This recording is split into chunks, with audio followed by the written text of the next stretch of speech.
একটা সরকার কতটা অপদার্থ, কতটা জনবিচ্ছিন্ন, কতটা উদ্ধত হইলে বর্তমান অন্তর্বর্তীকালীন সরকারের মতো হইতে পারে, সেটা নিয়ে একটা বিরাট গবেষণা হইতে পারে। আপনি মন্ত্রিসভার সদস্য বাড়াবেন, ভালো কথা, তা এমনভাবে বাড়াইবেন যে একটা উৎসাহ উদ্দীপনার সৃষ্টি হবে গোটা জাতি জুড়ে, গোটা দেশ জুড়ে। তা না, উপদেষ্টা বানাইলেন, সারা দেশে সমালোচনা। তার মানে বুঝছেন তো, এই প্রফেসর ইউনূসের সরকার এটা মাপার মতো অবস্থায় নাই যে কোন সিদ্ধান্ত নিলে কি প্রতিক্রিয়া হবে। আপনারা এর মধ্যেই জানিয়েছেন যে 3 জন উপদেষ্টা শপথ হয়েছে, এর মধ্যে 2 জন উপদেষ্টা নিয়ে ব্যাপক সমালোচনা হয়েছে, মিছিল টিছিল হয়েছে। না, আমরা করি নাই, ছাত্ররাই করেছে। প্রথমে আসি শেখ বসিরউদ্দিনের কথায়। শেখ বসিরউদ্দিন উপদেষ্টা হিসেবে শপথ নিছে, যুক্তি কি? ব্যবসায়ীদের প্রতিনিধিত্ব রাখতে হবে, সবার প্রতিনিধিত্ব লাগবে, শুধু বিপ্লবের স্টেক হোল্ডারদের প্রতিনিধিত্ব লাগবে না। কয়জন ব্যবসায়ী পথে নামেছিল? ব্যবসায়ীরা কিভাবে হাসিনারে সাপোর্ট দিয়ে গেছে দেখি নাই? কত ব্যবসায়ীরা তো ব্যবসা কাইরে নেওয়া হয়েছে, তাই না? তাদেরকে তো দেখছি, তাদের নিতেন তাও বুঝতাম। তো এই বসিরউদ্দিন কেমনে এলো? আসেন এটা একটু বুঝে দেখি। এই বসিরউদ্দিন প্রথম আলো ডেইলি স্টারের মাল। এন কইবেন যে দাদা খালি আপনি প্রথম আলো ডেইলি স্টারের পিছে আঙুল দেন, কেমনে বসিরউদ্দিন প্রথম আলো ডেইলি স্টারের মাল হইল? এরে ফিট করেছে ডেইলি স্টার, এর গ্রাউন্ড তৈরি করা হয়েছে তার আগে। গত 9 অক্টোবরে best business person of the year পুরস্কার দিছে তারে ডেইলি স্টার। তার মানে আপনি তো প্রফেসর ইউনূসকে দোষ দিতে পারবেন না, বলতো সে তৈরি করে দিছে ডেইলি স্টার, প্রফেসর ইউনূস চাপ মারিছে। আমি প্রফেসর ইউনূস এলে বলতাম যে আমার কি দোষ, best business person of the ইয়াররা তো আমি বানাইছি উপদেষ্টা, একজন বিজনেসম্যানরে নিব, তো বাংলাদেশের সেরা বিজনেসম্যানরে নিচ্ছি, কোনো সমস্যা আছে? জি স্যার, সমস্যা আছে। আপনার প্রশ্নের উত্তর আমি দিব, ধরিচ্ছি আপনারে একটু পরে। তার আগে আপনার প্রিয় মাহফুজানন্দ বহুপাত্রে ধরে নি যে বানাইছে, তাদের ধরতে হবে ডেইলি স্টারকে, মাহফুজানন্দকে, বহুপাত্রে, তাই না? তো এই মাহফুজানন্দ বহুপাত বলবে যে কেন আমি কি বিজনেস অ্যাওয়ার্ড দিতে পারবো না? আমি দিছি, আমার পয়সায় দিছি, আপনার কি সমস্যা? অবশ্যই পারবেন। হ্যাঁ, পারবেন না কেন? কিন্তু আমরা দেখি আপনি কেমন বিজনেসম্যানরা অ্যাওয়ার্ড দিচ্ছেন, তাই না? এই আকিজ বশির গ্রুপের শ্রমিকেরা সেপ্টেম্বর মাসে তাদের কিছু দাবি দেওয়া নিয়ে আন্দোলনে নামিছিল। এক পর্যায়ে এই পাটকলের অফিসে হামলা হয়, শ্রমিকেরাই করে বোধহয়, বা কে করে, দুষ্টু লোকেরাও করতে পারে, কেউ জানে না। তারপরে অনির্দিষ্টকালের জন্য পাটকল বন্ধ করে শ্রমিকদেরকে বাইর করে দিছে। এক একজন অনেক দিন ধরে ছিল। আপনি দেখেন তাদের কান্নাকাটি, কি অবস্থা, তাদের বাস্তবিটা ছাইরা তাদেরকে চলে যেতে এবং বেতন না দিয়া তাদেরকে তাড়াই দিছে। এই মালরে Mahfuzananda বহুপাত businessman of the year পুরস্কার দিছে। এবার আসেন প্রফেসর ইউনূসের কিছু কই। স্যার আপনি এরে নিছেন, ভালো কথা, এরে পাট মন্ত্রণালয়ের দায়িত্ব দিচ্ছেন কেন? সে আর তার ভাইরা মিলে বাংলাদেশের পাটের ব্যবসার বেশিরভাগ নিয়ন্ত্রণ করে, এটা জানেন না আপনি? কনফ্লিক্ট অফ ইন্টারেস্ট বলে তো একটা জিনিস আছে। আপনারে আমার এই জিনিস যদি ধরাই দিতে হবে, এটা তো আমি কোনোদিন ভাবি নাই। এটা তো কেলেঙ্কারি হবে আপনারে নিয়ে। এইসব নিয়ে আন্তর্জাতিক মিডিয়াতে লেখালেখি হবে, আমরা না লিখলেও আওয়ামী লীগ লিখবে। আপনার আশেপাশে কি গর্দভ বৈশা থাকে? অবশ্য আমি জানি গর্দভদের জন্য আপনার অনেক মায়া, তাই আপনার আশেপাশে প্রচুর গর্দভ সবসময় থাকে। আপনি নিয়ে রাখেন গর্দভদের আশেপাশে। যাই হোক, আপনার নিজের ক্রেডিবিলিটি কিন্তু নষ্ট হইতেছে, এটা বোঝানোর জন্য বললাম আর কি। আপনার দেখার টাইম হয় না, এটা বুঝি, কিন্তু আপনার তো ক্যাবিনেটে আলাপ করতে পারতেন। আপনি তো ক্যাবিনেটে আলাপ করেন না। এটা আফটার অল তাদের তো সহকর্মী হবে আপনার ক্যাবিনেট মেম্বারদের, তাই না? তো ভুলের সুযোগ কমে, সবাই শুনতো, কেউ না কেউ এই পয়েন্টটা ধরাই দিত। এবার আসেন ফারুকীর প্রসঙ্গে। ফারুকী দাবি করেছে সে নাকি ফেঁচি বিরোধীর লড়াইয়ে ছিল, তাই না? 4 মাস আগে কোটা সংস্কার আন্দোলনের সময় একটা নিরীহ স্ট্যাটাস দিয়ে আসলে ডরে দিচ্ছেন মুছে। হ্যাঁ দেখেন, সেটা নিউজ হয়েছিল বলে। এই কলেজের জন্যিয়া ফেঁচি বিরোধীর লড়াই করেছেন ফারুকী। হ্যাঁ, শিল্পীরা মাঠে নামিছিল বৃষ্টির ভিজা, আপনি ছিলেন না। দেখেন কারা কারা ছিল: মামুনুর রশিদ, মোশাররফ করিম, আজমেরি হক বাঁধন, সাবিলা নূর, আশফাক নিপুন, নুরুল আলম আতিক, অমিতাভ রেজা, পিপলুয়ার খান, শিবু কুমার শীল, রেদওয়ান রনি, জাকিয়া বারি মমো, সিয়াম আহমেদ, সোহেল মন্ডল সহ আরো অনেক তারকা। আপনি কুটি, আপনার তো নাই এটি, আপনি তো উঠে যাওয়ার সাহস করবে পারেননি। এখন কবেন জ্বর ছিল, অমুক ছিল, তমুক ছিল, শরীর খারাপ ছিল, ওই উঠে গেছিলাম, এই সমস্ত করবেন। যাই কন, বৃষ্টির ভিজে ভিজে আপনার কলিগরা এই কাজ করেছে, আপনি তো করেন নাই। মামুনুর রশিদও ছিল পাক্কা আওয়ামী লীগের মাল, তাও তো ছিল একদিনের জন্য হলে তো মাঠে নামিয়েছিলেন উনি, তাই না? সেই 2013-15 সালের স্ট্যাটাস দেখবার করছেন। তবে এটা ছাপাই দিছে সে দেখি এনে ছাপাই দিছে কি চিনি তার লেখা থেকেই দেখি লিখিচ্ছে ফ্যাসিবাদের কালে যেহেতু দেশেই থাকতে হইছে ফলে আমাদের বেঁচে থাকা ছিল বড় কৌতুকময়। সৌভাগ্য হোক দুর্ভাগ্য হোক রাডারের নিচে থাকার কারণে নানা কায়দা কানুন করে বেঁচে থাকতে হইতো। সরকারের সমালোচনা করে একটা পোস্ট দিলে 3টা পোস্ট দিতে হইতো প্রশংসা করে। আবার সমালোচনারও কিছু প্যাটার্ন আছে, প্রধানমন্ত্রীকে বাইরে রেখে অন্যদের সমালোচনা করতে হইতো। তারপর ধরেন আপনার সিনেমা আটকে যাবে, যেটা আটকানোই অন্যায়, সেই সিনেমা ছাড়ানোর জন্য তদবির করবেন এবং ছাড়ানোর পরে ধন্যবাদ দিবেন।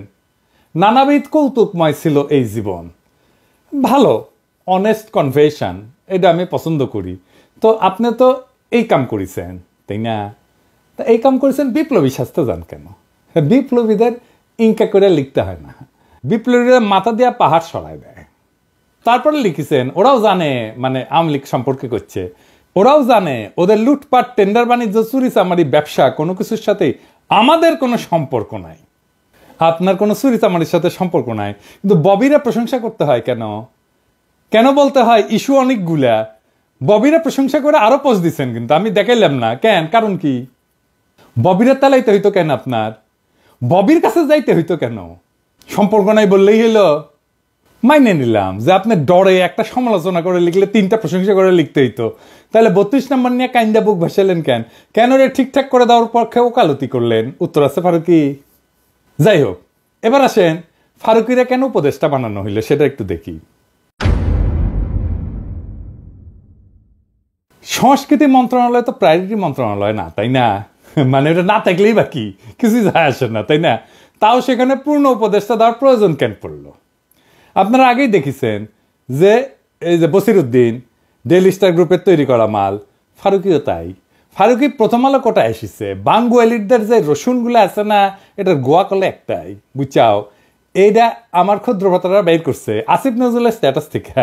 প্রথম আলো মোস্তফা সরোয়ার ফারুকি একই সাথে আসিফ নজরুলের প্রিয়, নাটক কম করো প্রিয়। প্রথম আলো ডেইলি স্টার ইলিয়াস আর আমার দ্বিমুখী আক্রমণে প্রায় পর্যদস্ত হইয়া গেল। তখন খোদ প্রফেসর ইউনুসের প্রেস সচিবকে নামাইলো। আমি কলে এটা বলছিলাম যে খোদ প্রফেসর ইউনুস প্রথম আলোরে বাঁচাইতে নামে আসবে। সে প্রেস সচিব যারে আমি গণশত্রু কইছি, সে তার চাকরি বিধি ভঙ্গ কইরা প্রথম আলোর নির্লজ্জ দালালি করলো। পাবলিকের ক্রিটিসিজমে বিপর্যস্ত হইয়া প্রথম আলো ডেইলি স্টার ঠিক করলো তারা দিলেন 2 লোকরে ঢুকাইবে উপদেষ্টা পরিষদে। কেন? শুধু প্রথম আলো ডেইলি স্টারে বাঁচাবার লাগা না, আরো বড় উদ্দেশ্য আছে। বাংলাদেশে যে কালচারাল ইন্ডাস্ট্রি আছে না, এই যে নাটক সিনেমা ইত্যাদি ইত্যাদি সবকিছু মিলা, গান বাজনা এগুলো মিলা যে কালচারাল ইন্ডাস্ট্রি, সেই কালচারাল ইন্ডাস্ট্রি গড়ে উঠছে ইন্ডিয়ান আর আওয়ামী পারপাস সার্ভ করার জন্য। সেটা পুরা ধ্বংস হয়ে গেছে, এমন ভাবে ধ্বংস হয়ে গেছে যে দাঁড়াইতে পারতেছে না। ইভেন এই নটনটিরা নাটক টাটক করতে পারতেছে না, অভিনয় করতে পারতেছে না, দাঁড়াইলে ডিম খায়, নাটক শেষ করতে পারে না, মাঝে বন্ধ করে দিতে হয়। শিল্পীরা অভিনয় করতে পারতেছে না, তো মারা পড়বে তো এরা খাইতে না পেয়া। তার সাথে ইন্ডিয়া তার গুরুত্বপূর্ণ একটা স্ট্র্যাটেজিক অ্যাসেট হারাবে। তাই ফারুকিকে সেট করা হয়েছে এই ইন্ডিয়ান স্ট্র্যাটেজিক অ্যাসেট যেন রক্ষা পায়। দেখেন ফারুকির নিয়োগে গর্ত থেকে গলা তুলছে চঞ্চল চৌধুরী, দেখেছেন? অভিনন্দন জানাইতেছে, মুন্নি শাহ অভিনন্দন জানাইতেছে। তার মানে কার লাভ হয়েছে? কে উৎসাহিত হয়েছে? বুঝছেন তো? এ এখন ইন্ডিয়ান এই অ্যাসেটটারে রক্ষা করবে। এই ফারুকি যাবে এখন প্রথম আলোতে, দেখবেন। আমি কয়ে দিলাম, লিখে রাখতে পারেন, প্রথম আলো বর্ষপূর্তিতে যাবে, লিখে রাখতে পারেন ফারুকি যাবে, ছবি টবি তুলবে, ফটো সেশন করবে, এটা আবার ছাপবে প্রথম আলো।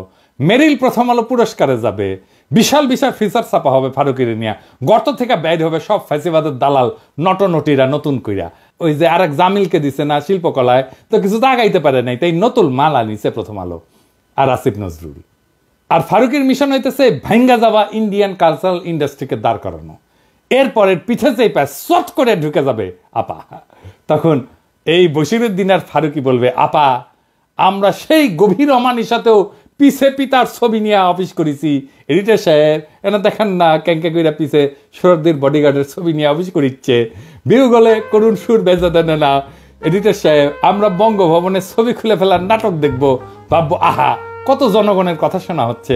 এই ফাঁকে ফারুকি 32 নম্বরের সংস্কার সেরা ফেলবে, দেখবেন 32 নম্বরের কাজ করিচ্ছে, পরিষ্কার হচ্ছে, সবকিছু নতুন করে পরিষ্কার হচ্ছে, লোকজন বসিচ্ছে ওর মধ্যে, দেখবেন।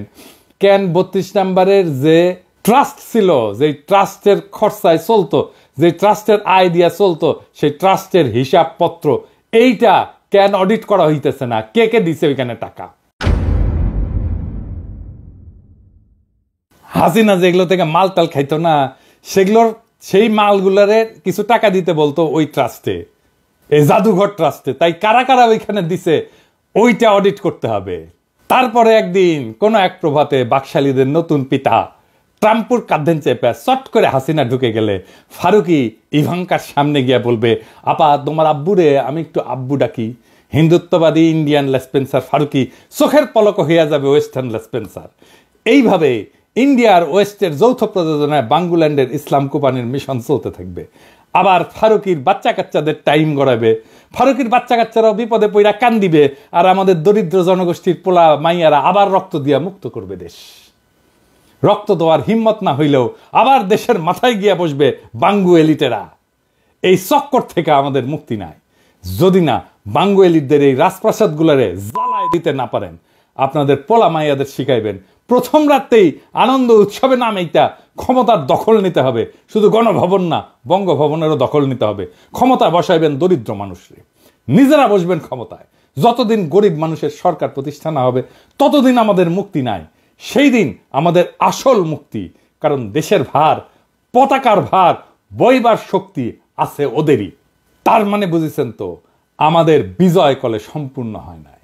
তাই আমরা যে প্রোফাইল লাল করছিলাম ফেসবুকে এঙ্কা কইরা সবার ফেসবুক লাল করবেন, তার মানে হইতেছে আমরা মনে করি বিপ্লবের বিজয় সম্পন্ন হয় নাই। আমাদের লড়াই চলবে। ইনকিলাব জিন্দাবাদ।